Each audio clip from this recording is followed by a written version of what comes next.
Kings of War Vanguardians, to this Way to Fight YouTube video where today I will be playing with... Kev. That's it, that's his... Yeah, I'm Kev the Dwarf tonight, so I should be down here. What are you giving a game? So what are you playing today, Kev? I'm playing dwarves. Fantastic. I will be bringing some goblins, which is where my heart lies, and we'll be playing a little bit of Vanguard, of course, so it's still using the same alpha rules at the moment. You can tell us to do that one there. You're going to be doing that. I'm doing my leg presses as well. Yeah. So the alpha is what we've been playing with. The rules haven't changed since we last did a video, and at the moment we're filming. The Kickstarter is still running. It's been grumbling along, but it's started to pick up some pace. Obviously, by the time it's come out and you're watching this, it may well have even finished. So we'll be running some fairly basic warbands each, nothing too fancy in either of those. And we're going to try our own scenario today, so one we've just had a little chat about just now. Because I think we both agree that I think one of the key things for KoW Vanguard is probably going to work well is on scenarios, isn't it? It is, yeah. It's a really different view looking at it. I get used to it all the time. So we've come up with a little scenario. At the moment there's only the one official playtest scenario, but I think these sort of intricacies of trying to do something a little bit different, a little bit fun, maybe it'll be a bit unbalanced, we never know. It's not tested. Yeah. So this is the first test. Yeah, so we'll introduce factions and then we'll have a look at the scenarios we've mapped out.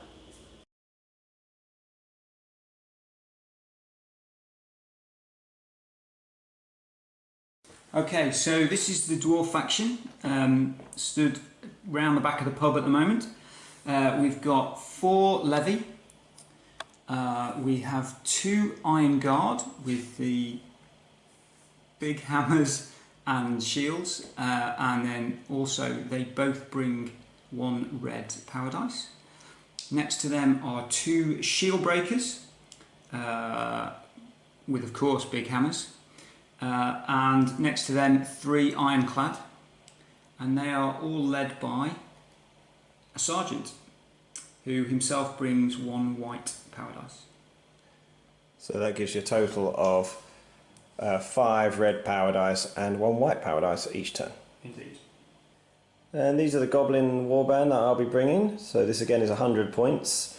So what we've got here is we've got a bigot. So he's pretty good in combat. He brings a white and a red power dice with him. We've got 3 spitters. So their special things, they have bows, but they can scout forwards as well. Although in this scenario, we probably won't be using that. We've got a whiz, who's got zap and stun as his special, his spells, I should say. He brings 1 red dice. We have a troll, because what goblins would not bring a troll? And then we've got 2 more beasts. These are the Dungeon Saga ones. And then we've got 2 rabble, just base ones.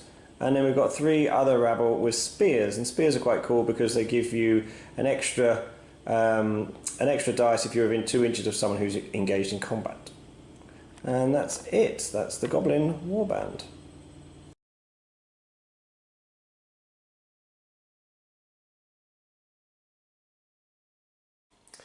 So here we are. This is the table we're going to be using. So it's marked out by the edges of this terrain here. This is a 4x4 map, but we're going to cut it down to 3x3. So go all the way over to this side. That's 1 corner up there, and then back across, marked by these corner pieces in the terrain. So the scenario is, do we have a name for it? I don't know if we did. We don't have this name for it. We don't have a name for it. But the key thing is, here are our dwarves, keeping warm at night around that little brazier. So there's 2 levy and 1 ironclad there. And then they've got the 6 mules with them. And that's it. That's all of KoW's army. Because everybody else is in the pub. So the rest of KoW's faction, his warbands, are all in the pub, having a few Bugman's ales. Quaffing is the technical expression. That's technically what they're doing. But lo and behold, unbeknownst to them, there are some goblins in the woods. So I've deployed my goblins outside of 12 inches from the centre, where the mules are. So here we've got some spitters, some rabble with swords, a rabble with spear. Around this side, hiding behind here, we've got a troll, bigot, and another rabble with spear, and over this side we've got my whiz, 2 more beasts, and another rabble with spear. And they are all going to try and steal the mules. So the way we're going to play this is you get 1 victory point for each mule you have hold of at the end of the game. We're playing 5 turns. And if you manage to get a mule off the map, we'll get 2 victory points.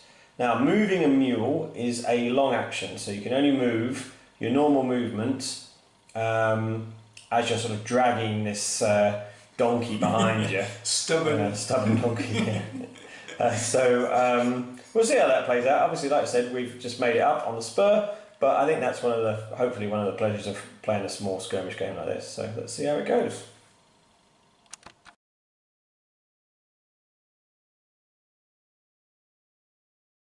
We've just rolled power at the start of the game, and we can re-roll one of the misses. So we've done that all already off camera. Mine are at the bottom of the screen here, so I have ended up with 7 power and Kev has ended up with 5. So what's going to happen here is that as soon as a goblin model comes within 12 inches of the mules and the fireplace, and it is in line of sight, then the dwarves can react. Or if they get shot, of course, or someone charges them or something like that, they'll react to that. And then as soon as they react, then the other dwarves will start piling out of the pub as well, because they're not that drunk. They've been ready, sort of expecting. They're in foreign territory. Okay, so in that case, I'm going to start by just moving this Moor Beast up here, which obviously Kev can't see. So one more beast. One more beast. That's all it is. So I'm going to move another Moor Beast up. You still can't see. I'm going to follow that with a goblin. You still can't see. And I'm going to move my whiz up as well. So I'm just going to position those things up there, and then I will probably do something that requires some actual activations. So first proper activation is I've played 2 power to do a group shoot, isn't it? Group shoot, sorry, which means I can walk. So all of these have walked to the edge of the wood. These 3 goblin spitters. And they're each going to take a shot at one of these dwarves here. So, one is going to shoot one in the open. So if you want to draw this, we're just going to explain a little bit about the line of sight. So you can see here the way Kev's got the electronic light down, that is in the rear of all 3 of those goblins. So they will have a rear is drawn across the back of the base. So that will mean that all their shots will be at piercing 1. And if you look at the other dwarves in a second, this guy obviously as well, all of them will be at piercing 1, but the other guy's got his face to us, he'll be fine. The other thing I just want to mention is how you draw line of sight. So Kev again is just going to show the electronic marker here that any point on, right, Kev, you're better at this stuff than me, on your So any point on the shooting model's base, you need to be able to see all of the target model's base. So without going over an obstruction. 2 of them have got a clear shot to that one, but the others are all obstructed by the mules. But actually what we're going to do is we're going to do 1 guy firing at each of the dwarves, just for ease of it. So, first off, this one here, he's going to fire his clear shot at that one. So he gets 2 dice normally. He gets an extra dice because it's a clear shot, and he needs 6s. So I'm rolling 3 d8 and needing 6s. And we've got a mighty 1 there. That was all. So we're going to just use the same dice this time, because we realised that when we were playing last time it's just easier to pick up the same dice for camera. Ooh! So the levy has armour 5, but the piercing 1 takes it to 6. Takes 6. So and that's not a 6, is it? And he only has 1 wound. Oh! So he's dead actually. He's dead. He's dead because he's a grunt, so as soon as you're taken down to 0 wounds, you're dead. First blood to the goblins. I think the alarms are going off. I think that deserves a little goblin cackle, doesn't it? It does. Sounds like Popeye. Right, next one, this middle one, he's going to try at the other levy over there. Now this will be in his front, so it's got cover, so I'm just getting 2 dice. I get 1 hit. So 1 hit on that levy in the front. Normal save for him. Oh, a 4, is that? That's a fail as well. That's a 5, wasn't it? 5 needed. Oh, the goblins have taken another one down. Oh my word. Right, and then one last shot on the ironclad. This one again is in the rear, so it will be piercing 1. So 60 to hit. Look at that beast of a roll. Right, here we go. 2 more then. Oh no, God, rubber dice. Okay, so the ironclad is armour 4. But it's in his rear, so it goes to 5 because it gets piercing 1. Oh no! Well, obviously he was alerted by the death of his teammate. Yeah. And he actually picked his shield up. Absolutely. Right. Okay. So, right, first blood to the goblins. What are you going to do, Kev? I think the dwarves have soundly been alarmed now, haven't they? They have. There's a pony as well that's got an arrow through its hat. No more walking down the beach for that one. So, So, being that all the guys are in the pub, I think I'm going to burn 2 power. They've quickly quaffed their last... to quickly down the last... Yeah, the last dregs. And I'm then going to do a tactical advance. So, as my guys are all in the pub, they're going to finish the beers, and then I'm going to burn 2 power to perform the Dwarf Warbands special ability, which is tactical redeployment. So... Not tactical withdrawal. Not tactical withdrawal. Tactical drinking. Tactical advance to battle. So I can select a dwarf command model, which is my sergeant, and then all dwarf models, including him, that are not knocked down or engaged, may immediately move up to 3 inches in any direction, following the normal rules. Right, we'll come back in a second when they've all bundled out the pub.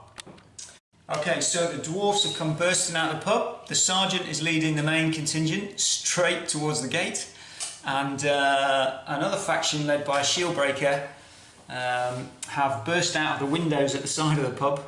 We had to have a little rule clarification there, didn't we, to see whether they could reach the sill. Yeah, but we decided they could boost each other, and yeah, they've moved outside the pub. So that, as a warband special rule, takes up your activation, costs you power, but obviously these models are not activated themselves, so Kev will be able to do stuff with those in a second. So just got a little summary here. We've done a bit of movement, so I moved up my goblins out of the woods. We just then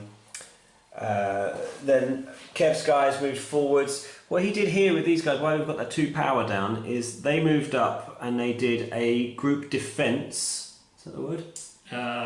Tactical, group defence, yeah. Group defence, yeah. So they could make a walk each and then brace. So that will improve their armour by 1, and obviously their armour's already quite good, but that did cost him 2 power.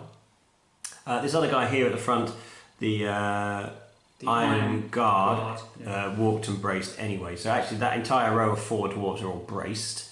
This shield breaker has just moved forwards to counter the troll that's moved forwards. So I've got these 2 guys left to go, and Kev has got his sergeant, a levy, and those 2 guys at the back there, which is an ironclad and an iron guard left to go. So it's back to my activation. What I'm going to do now is I am going to use these already activated Maw Beasts, and I'm going to do a fatigue action on this one to allow him to move over here. That will cost me 1 power, and then I'm going to spend a 2nd power to do his own special ability, which is Howl, and that means that he can draw another Maw Beast within 6 inches, can make a normal move towards him. So that's exactly what I'm going to do. So here they are, they've moved forwards, they're both lining up, one moved, the other one then howled and brought the other one along, and they're facing off against all these braced dwarfs. They are in the rear of these 2 guys here, so Kev, do you want to just show the rear again? Yeah. So rear is taken from, so that one obviously we're in the rear, we're taken from the viewpoint of where we start the charge, and that one you can see again will be in the rear if they want to charge it, because they don't have to charge a straight line, they go all the way around here and then into his rear if they want to. They've certainly got the distance for it because they've got 7 movement, which means they can go on charge 14 inches. So Kev, the power gamer, has just moved his ironclad to stand in the back of his other ironclad. So I can't do what I just said I could do, because that's the sort of guy he is. So this is how good the tactical genius of the goblins is. I run this goblin all the way from behind that rock, to go and grab, and fatigued him, which is why he got the blue marker with him, to grab a mule. And I thought, how clever I am, because I'll still have the initiative for the next turn.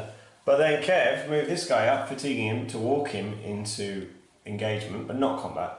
And then played his last power dice to activate his leader, who is just braced. And now I'm left with model, so instead of going first next turn, like I thought I was going to, I'm not going to. So, Tactical Genius of Goblins 0, Tactical Genius of Dwarves 1. Well, let's see what happens with the iron. But, obviously, we have one little man left, which is this bigot, so he's going to do something very exciting, which is just charge in and fight this guy. So, that should make a small work of him, I suspect. So this bigot has gone charging in here. He's assisted by the troll, so that's going to give me an extra dice. Again, extra dice for being on a charge as well. Yeah. So I can have that. Yeah. So he starts with 3, an extra 1 for the troll, an extra 1 for charging, and I've thrown an extra power dice in there as well to give him 1 more extra as well. So that gives me a total of 6 dice. So come on, bigot. And he is wounding on. You're hitting on 4s, isn't it? Far 4s, yeah. 4s. Oh, that's not bad at all. So we've got a couple of 8s there. 6 up there as well. 2 8s. And these 2 2s. So I'll just take those 2 2s off because they've missed and re-roll them as the 8s. Another 8. I'm going to need another dice, Kev. Thank you. And that one's missed. So all of those, so that's what, 5, is it? So I'm on 4s. So I'm with 4, but I've got crushing 1. Right, what do we get? So that's, I got 2. 2. But that's well over, I have 2 wounds. And that's well over the top. So the rule, if you lose more than your wounds, then you are automatically dead whatever you are. If you went down to 0 and you were anything other than a grunt, there would be a chance of you sticking around a little bit longer. So maybe not so tactical genius. Well, we'll see. And these guys will redeploy 3 inches in a second.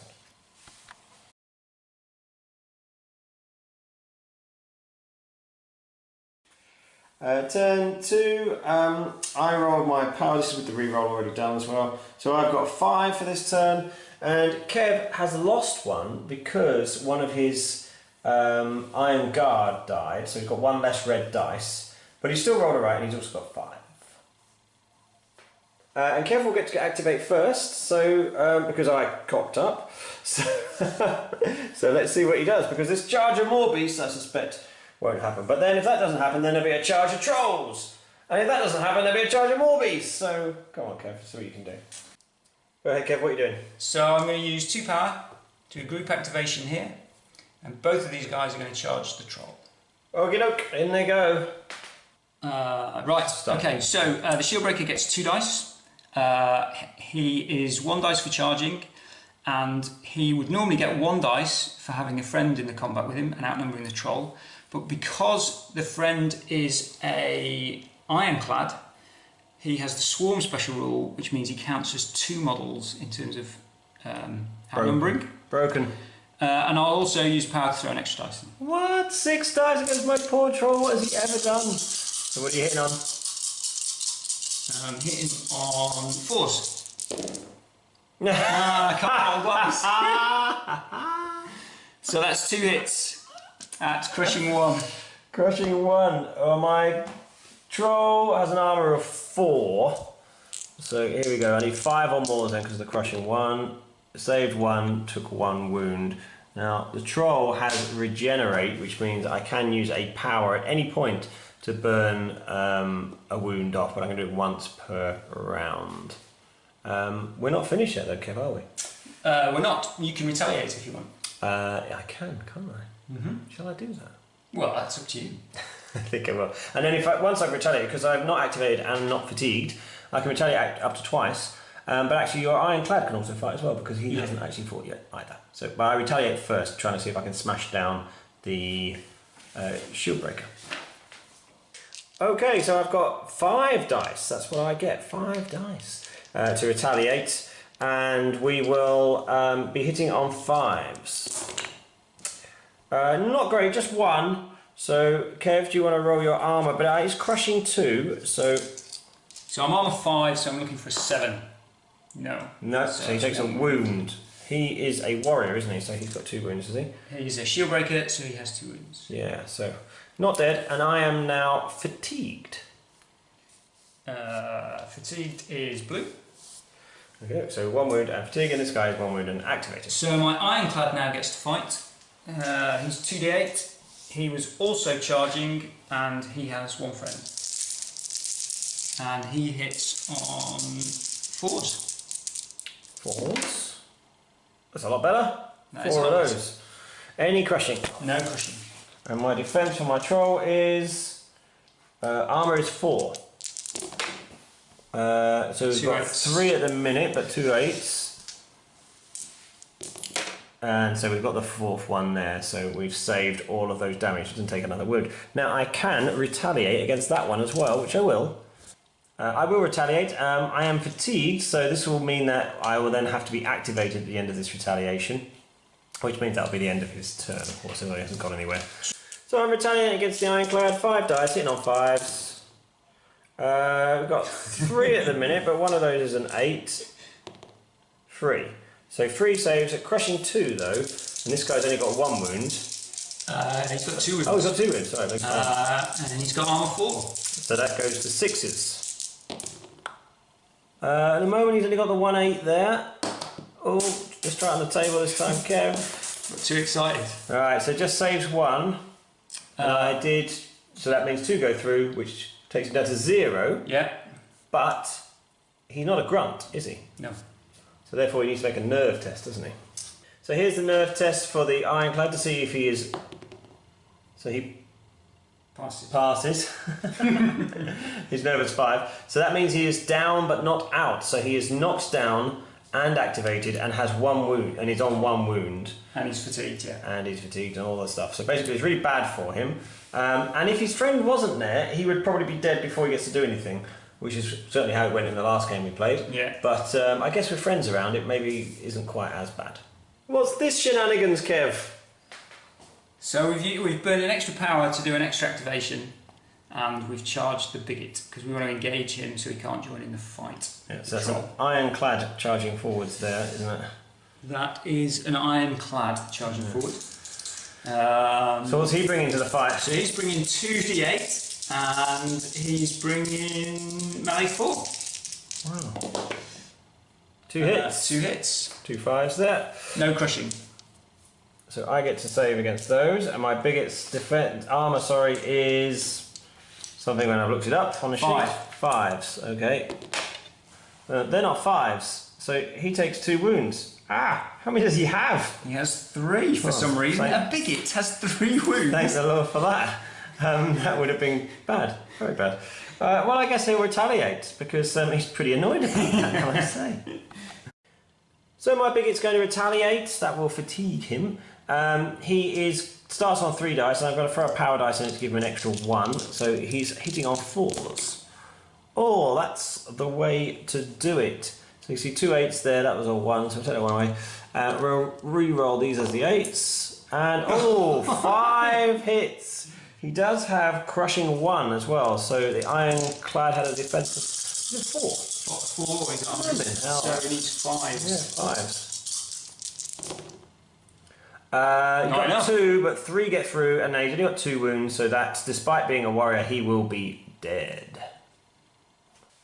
So we've done a group charge. That's why the 2 power have been used here to send both the Morbies forwards into Kev's better models. So one has charged into an Iron Guard, this guy here, and the other has charged into a Shield Breaker here. I've left the 2 Levy models around because I'm not so bothered about those. I'd quite like to take down his good troops. So on the charge they get 3 dice, plus 1 for charging, and I am hitting on 5s. These guys are vicious, so if I roll any 1s, I'll be re-rolling those. So the first Morbeast there, it's a Shield Breaker, so he gets an extra 1 for charging, so it gives me 4 dice, melee 5, and he's got vicious, so re-rolling 1s. Oh, he gets an 8 in there, but that's only 2 hits at the moment. 2 hits. So no crushing. So these guys were braced. So the shield breaker's normally got defense of 5, armour of 5. So therefore 4s. And he saves them both. Well, that's no good to me. So the other one, actually we should do that one first, shouldn't we? So you're going to retaliate? I am going to retaliate. So my shield breaker retaliates on 2d8. Well, that one's not going to do much. The 4, is that a hit? Yes, and it's crush 1. Right, his armour is only 6 for a more beast, but he does have 2 wounds. So he doesn't save it, but he takes a wound, which isn't the worst thing that could happen, I guess. And your guy's now fatigued. I know we're using these slightly large counters again. We'll probably find something better in the future, but you know, it's quite good for the video that it shows that what's happening. So, right, the second Maw Beast is now going to attack. He's also got 4 dice, 3 base and 1 for charging. This time against the Iron Guard, so his defense is going to be really good. So this might have been a mistake. But then I rolled 3 8s and a 1. So the 1 gets re-rolled anyway because they're vicious. And then I get 3 extra dice for the 8. Someone's word. So here goes 4 more dice. Who'd play a dice game, is it? They get re-rolled again. No. They are vicious. Well, the 8s would. Oh. But I didn't specify which ones are which, so I'm going to assume that one of them was a re-roll already. And then the other one will get re-rolled there. So that's 5. So Kev was braced, so his normal defense armor, of 4s is now going to be freeze though. Oh, he saved them all anyway with the 8. So despite that fantastic attack, brace is good. It was just biting on his shield. Okay, are you going to retaliate? I will retaliate. 3 dice is it for this guy? Yeah, I think it's 3, isn't it? My god, he's 3 dice, yeah. There you go. And he's on 3s. Ouch! Oh, wowa! Any crushing? No crushing. Right, so my armour is of 6. Oh, it saves 1, but 2 get through. So now he has to make his down but not out roll. So his nerve is 5. He makes it, so he's knocked down, activated, and lies there on 1 wound. And fatigued. And fatigued, and everything basically. So I think you're fine. That's one of the most successful goblin attacks you're likely to see. So Kev's charged my bigot with this ironclad. So he's going to be fighting on 2, but +1 for charging. He hits quite well, doesn't he? 4s. Oh, but I can't roll dice. Only 1 though. Certainly can't roll dice tonight. No crushing on this guy, was it? No. So armour 5. Oh, that's not good. That's not good at all. So he has 3 wounds. So actually I've lost all my wounds now. So now I need to make a nerve test. Again, 5+. If I don't get 5 or more, then I will be dead. Oh, he loves it. But he is down, fatigued, and all that jazz. Activated. That's not great. Sleeping bigot. Right, now I'm going to do what I was thinking about doing before I realised it was going to cost me too much in power to do it. So I'm going to move there. Okay, so it's a normal short action move. And then going to, so I can see, if I just position myself, I can see that levy that Kev is pointed out, and I can see this one clearly. And then I'm going to cackle. That was my cackle, by the way. And that cost me a power to do that. That allows him to do the same spell twice. So he has Zap, which is a 12-inch range, 3 dice shoot spell. And he's going to do it at one of the levy and then at the other levy. So that's actually pretty snazzy for him. That will also cost me a fatigue, though, to do that. So I'll have to spend an extra power to do the fatigue because... You can fatigue. Oh, I can fatigue. It doesn't cost me any power. Ha-ha! I can fatigue for free, so he does 1 with his remaining short action, and then he fatigues for the second zap. So the first one against the one that's partially obscured line of sight, 3 dice hitting on 5s. Just 1. Checking it does have piercing 1, so therefore 6 to save the levy. That's not a 6. So 1 levy is dead, because he's a grunt, so he just goes down. Joins the sleeping pile. Yeah, the sleeping pile of dwarves. Sleeping there excesses off. The second zap against the one that's in the open, I'll get the bonus dice from being in the open, so it's 4 dice, leaving 5s. And I get 2 of those. Again, piercing 1, so 6 to save. It doesn't get either of those. So another sleeping pile grows. Oh my word, there's an awful lot of drunk. Maybe they were drunk. I think they were drunk, yeah. Even the ones by the brazier. Yeah. But I have fatigued my goblin whiz there, and it's now KoW's next activation. So I'm going to activate this model who's currently fatigued, but because dwarves are headstrong, I have a roll of 6+ to remove the fatigue before he activates. Whoa. That is an 8, which is really annoying for me because he will now, because the model with him is knocked down, he can break away and he will now charge. He doesn't need to break away, but he will now charge the whiz. Charges my whiz. Now he couldn't see my whiz. He could see him, didn't he? Yeah. He could just about see him at the start of the charge before declaring his charge, which means he'll get the bonus dice for charging. If he could have still charged him, even if he couldn't have seen him, but he wouldn't get the extra dice then. So the Iron Guard is 3 dice on 3s. 3s? That's lots. There's an 8 there, of course. That's this. So 3. My whiz. He's got an armour of 2+, I think, wasn't it? yeah, that's right. Yeah. Although it's a misprint because in the book it's written 6. Oh, never mind. It will have to be 6 then, I guess. Any crushing on this guy? No. Well, he tried his best, but they are all misses. He does have 3 wounds, which again means he has to make a nerve test. Now, the Wiz's nerve is amazing at 3. 3, so I need a 3 or more, and he is down but not out. Ah! Oh, bye, Wiz. Do you know that's just as well because we've run out of wound tokens? Too many wounds. So 1 dead Wiz and a 3-inch follow-up move for an Iron Guard. What a surprise. Well, I'll go and engage with Yeah. Okie doke. Bye, Wiz. Well, at least he got to do his cackle. He did get to do his cackle. It was a great cackle. I'm not sure it's great. I need more practice. So this levy is going to activate and do his headstrong check. So 6+. No. That one doesn't get it. That's the one that so I don't he will do nothing because he's fatigued. So he only has a short action and he can't fight with a short action. Yeah, melee is a long action. And he can't break away either because he can't break away either. That is a long action too. So actually the smart thing to do would have been to use him to attack here. And then free the other one up. And then free the other one up. If only you were smart. If only I was smart, yeah. It's that extra beer I had.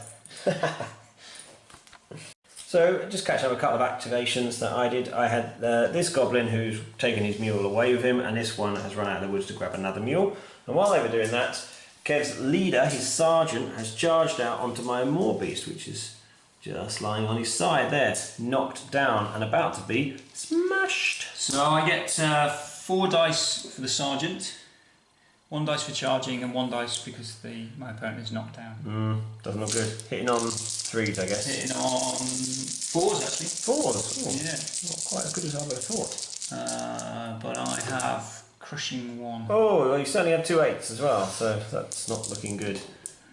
And crushing 1 when his armour is only 6. Only 6. But it's actually... is it crushing 1 normally for the sergeant? Crushing 1 normally. And I think you get an extra point of crushing for being knocked down. Because it counts as being in his rear. And he's dead. That didn't do much at all. 1 dead more. Well, at least we've tidied up the counters. There we go. So... And a 3-inch consolidation now.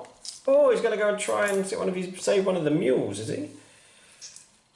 I think he's going to move this way in a vague attempt to try and get into cover. Yeah. Behind the mules. Yeah, good point. So this goblin has run from over here and he's charged in. So he's going to help out his buddy. So he gets a mighty 1d8 in combat. Shocking. Shocking. He gets another one for a friend, and he gets another one for charging, and I've spent 1 power to give him an extra one. So I've got a total of 4 d8s hitting on 5, which isn't that bad actually. So here we go.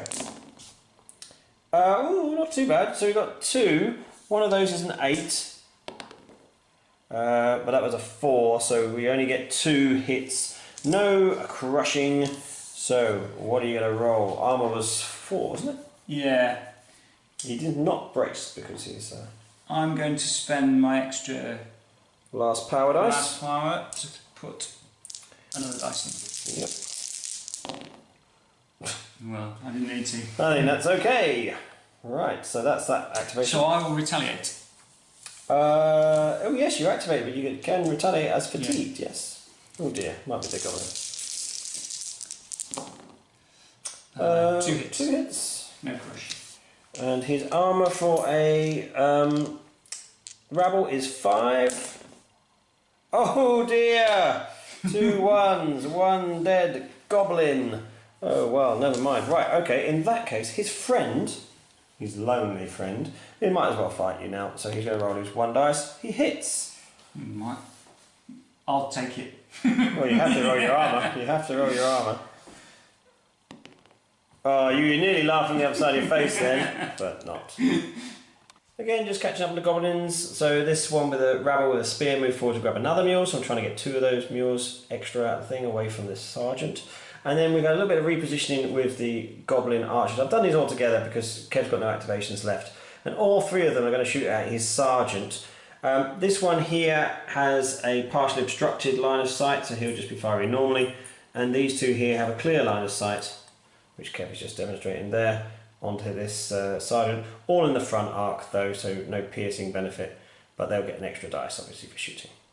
Okay, so just clarifying the line of sight. So I have to see from any point on my base all of Kev's base. So this middle one isn't quite doing it because there's just a little bit of the mule that stops him seeing all of the base, and we're taking it to think that it means the entirety of his base, not just the flank, the side you're looking at, as it would be in, say, Kings of War, for instance. So that means I've got 1 clear shot and 2 partial shots. 2 normal. They're all normal shots, but one has clear line of sight and 2 have partial line of sight. So the partial line of sight for the first one needs 2 dice, hitting on 5s. 1 hit. Armour 4. Saves it. We'll do the second one again. 1 at the minute, but with an 8. 1, save that one. And he saves that. And then the last one, he gets an extra dice, which does nothing. Hits on 1. Ooh. And another save. Wow, those he's peppered, but none of them doing anything useful. And then that's the end of my turn as well. I've got 1 power left. So what I'm going to do with that is I'm going to burn the fatigue off of my troll so that next turn he can do some smash.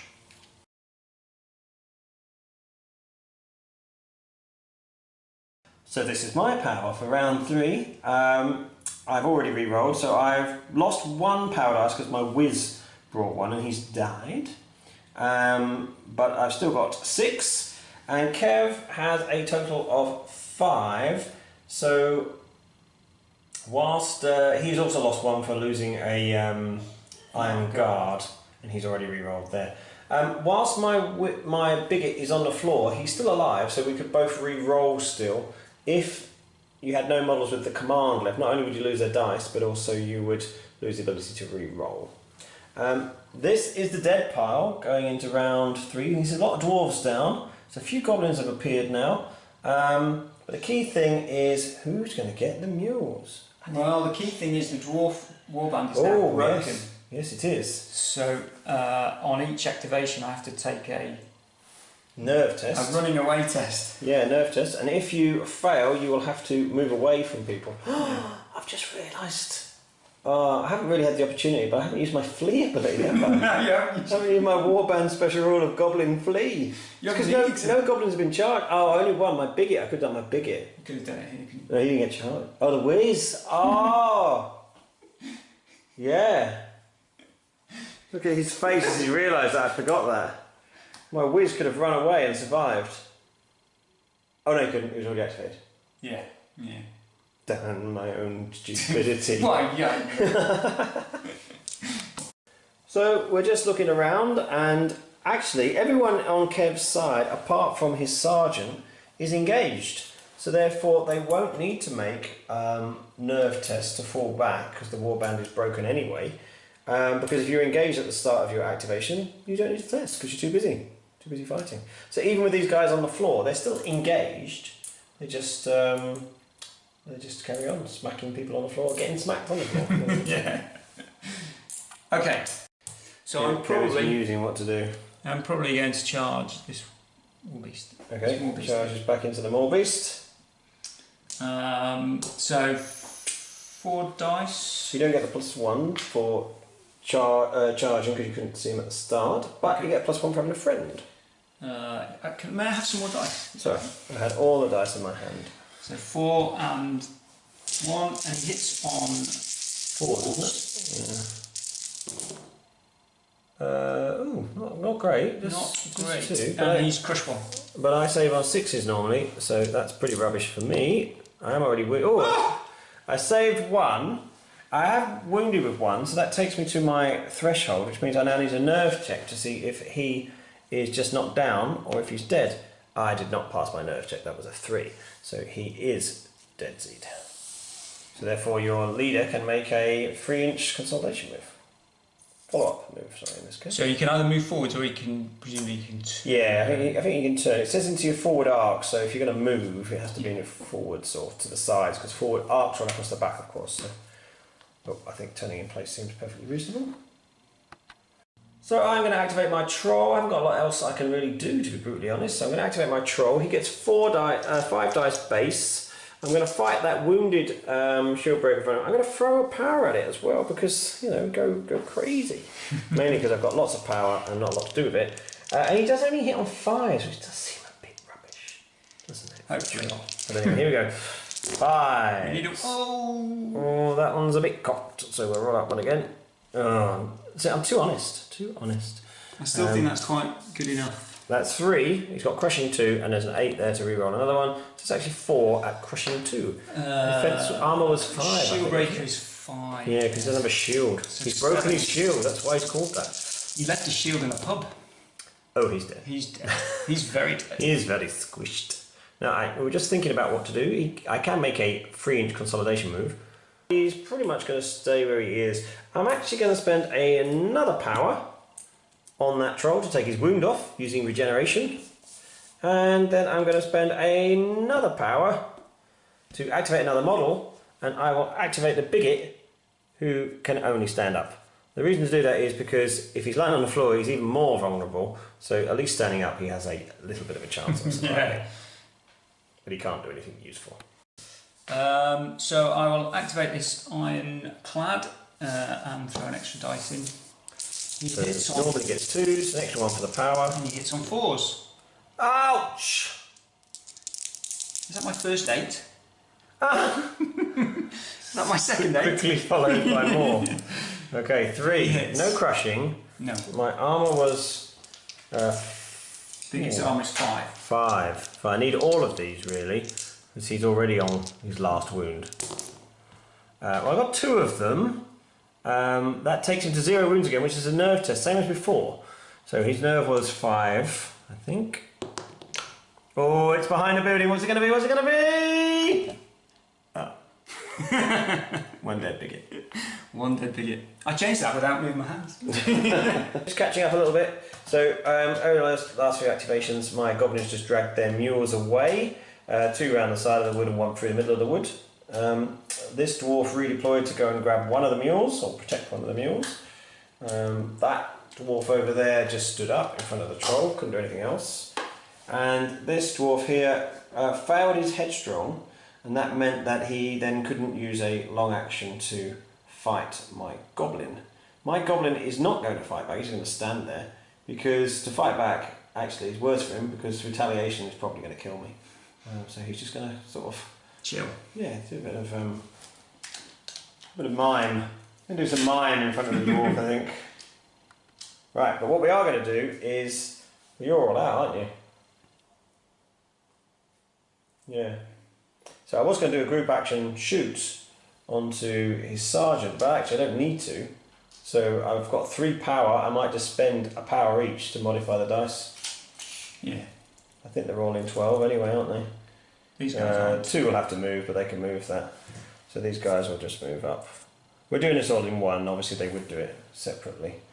Well, if you're doing it separately, I can do fatigue actions, can't I? Ah, good point, well made. In which case, we'll start with the one here who can see him clearly at the moment. So we'll do that first. So he's going to fire his bow. He hits on sixes. Sixes is terrible. He gets an extra one for a clear shot, and I will spend a power to give him an extra one too. So 4 dice, hitting on sixes. Watch 4 8s roll up now. Oh, I'll take that. I'll take 3 hits. So I'm on an extra dice. And your armour was 4. Oh! That's 3. 3 get through. How many wounds you got? 3, right? I've got 3, yeah. So it takes him to 0.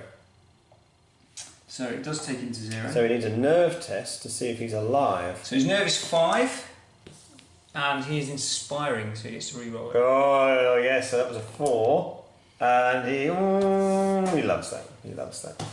Okay, well that wasn't too bad for the first shot. No, it wasn't. So I will. He is knocked down I and will fatigue. That's it. Fatigue action him to stand up. Yeah. So just to clarify now, Kev was thinking about doing a fatigue action to make his guy stand back up, but he can't because he's already fatigued. So he can't fatigue a fatigued man because he was knocked down and fatigued. And Kev wanted to do that because now all my shots against this guy will be piercing 1. Because he counts as being in the rear. That didn't go very well, did it? So let's move on to the next goblin. Unless you've got anything else to do, Kev? No. So this goblin has to move out of the wood a little bit. So he's going to do that. And then he's going to shoot at the leader. So again, he gets 3. He gets 2. 1 for a clear shot. And 1 for 1 for the extra power dice I'm about to spend. There. And you get 1 because I'm knocked down. And another one for knockdown. So this is the time. 6s though. 2 at the minute, but 1 is an 8. 3. Okay, and piercing 1. So I'll burn a power dice. To give an extra armour. Or an extra dice, sorry. So I need 5s. Piercing. You got 2, but you got an 8 there. 3, so 1 gets through. So I need a nerve check. Nerve check again, same as before. This time he fails, but he's inspiring, so it's the same again. Oh, he's failed for a second time. Failed, yeah. So this time he is dead. He has been pin-cushioned. He's been hit about 6 times, hasn't he, with arrows? But finally 1 got through. Hooray for goblins! So you would have had inspiring, I think. Yeah, so we just realised that this guy who activated, who wasn't engaged at the time, needs to make a nerve check for his warband being broken, which he failed, but he would have been inspired at the time, so actually he passed it on the second go. So it's all good. All good. My last goblin moved up here, and he's going to try a shot at that shield breaker. So he gets 2 dice. It's a partial line of sight. He's just a grunt. No, he's not. He's a shield breaker. He's a shield breaker. He's got a big hammer. Oh, okay. So he got a partial line of sight, so I get 2 dice. Throw my last power dice at it, because there's nothing else to do with them. And they 3 dice hitting on 6s. Just 1. Just 1. But his armour isn't the best, is it? So I'll use my last power. Alright, to give him 2 dice, saving He's on on 5s. And he saved the 1 that he needed to. Right, and that is the end of round 3.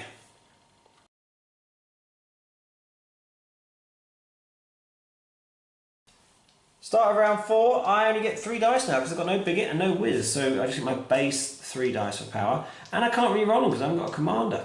So I get a solitary power. And Kev, similarly, can't re-roll. He still gets 1 extra dice by having a Iron Guard alive, but he only gets 2 as well. So there's not going to be a lot of power going on here, is there? No, it's not. Kev did finish first, so he gets to activate first. So I'm going to do this guy first. I need to take a nerve check to do anything other than run away because we're broken. So he has to move back. He has to make a run. He has to back to the beer. Turn and flee back to get his coat. Yeah. I've left something at the bar, guys. I'll be back in a minute. I'll get the round in. That's the first time a dwarf's ever shouted that. Right. Is my go? Yeah. Well, it'd be rude not to use the troll, I think, wouldn't it? To smash that ironclad that's in front of him. Yeah, let's do that. So he starts with 5 dice. That is immense, isn't it? I've only got 1 power, so I'm not going to use it. And we'll do the 5 dice. Here we go, hitting on 5s. Ooh, 3 go through. Crushing 2. So he normally saves on 4s. 4s, so 6s. He's And you've already got 1 wounded. wounded, so I don't think there's very much. We didn't save any of those, so that is a dead man. And I will make my follow-up. I keep saying consolidate, but I'll make my follow-up move to engage that guy. So this guy is about to fight. Now he doesn't have to make a nerve test because he is engaged. So he's going to kill the goblin, I suspect. Is he 3 dice, isn't he? He's 3 dice. It'll be embarrassing if you don't kill him, won't it, Kevin? It will be embarrassing. So 3 hits. No, it might be more. This is an 8 Oh, then. there's an 8.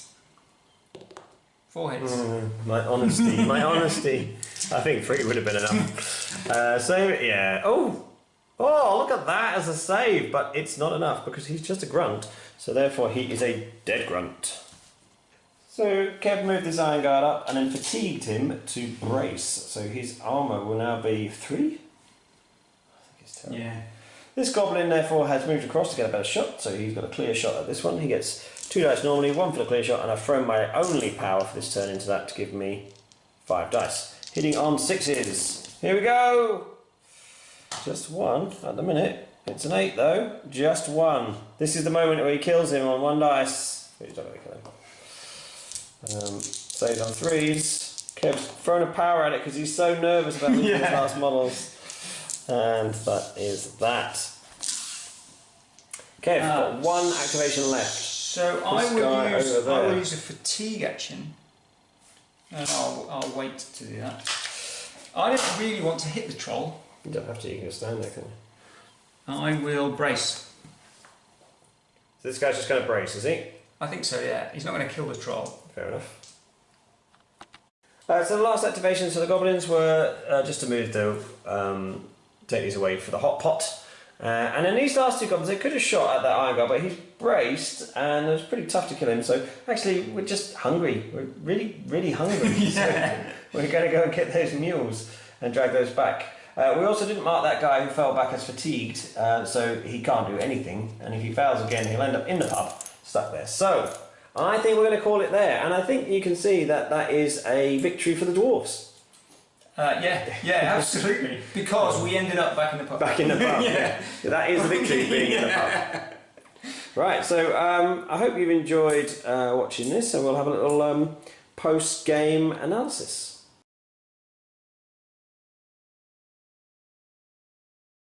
So, I hope you enjoyed watching that bat rep. I think we had some fun, didn't we? Yeah, it was good. It was good. Yeah, so we were doing a scenario that we just made up sort of pretty much on the cuff, and I think it worked alright, it was quite fun, but I think we think about a couple of little tweaks that we might do, like a sneaking thing to start with, wouldn't we? Yeah, so the thought was that every model that Andy moved, there should be a roll to see if they make a noise, and therefore the dwarves can start activating even though they can't see anything. Yeah, I mean actually I sort of moved models behind some rocks so they were sort of hidden, and then I just shot you. So it didn't probably make a huge difference, but I guess if it had been more savvy it would have been more, and it would have been a bit more less passive for you to just sit there as well. So that's how you might think about as to doing.